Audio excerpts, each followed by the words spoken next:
Расфрлани остатоци од камионот во кој синоќа смртоносно влета Рено 5 со 5 патници и денеска сведочеа за кобниот судир во Скопско Драчево.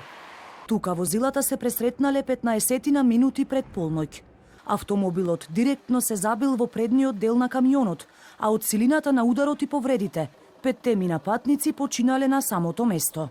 Според увидот на јавниот обвинител, до сообраќајната несреќа дошло откако автомобилот Рено со скопски регистарски таблици, од засега непознати причини, преминал на спротивната страна од коловозот, пошто директно се судрил со камионот на комунална хигиена.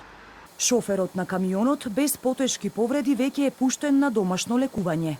Идентитетот на жртвите пак се уште не може да се утврди во целост.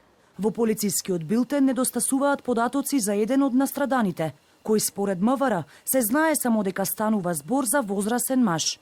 Во несреќата, возачот ЈЛ и сопатниците во возилото Рено СН АТ54 од Скопје, ЕТ37 од Скопје и ИА40 од Скопје починале на местото на настанот, додека пак возачот на товарното возило МЈ се здобил со повреди и бил пренесен во градската општа болница Свети Наум Охридски. Од Институтот за судска медицина официјален извештај за идентитетот на жртвите најавуваат до крајот на денот. А како дошло до несреќата и зошто возачот на Реното возел во спротивна лента, ќе истражуваат надлежните органи, откако ќе заврши и техничкото вештачење на возилата.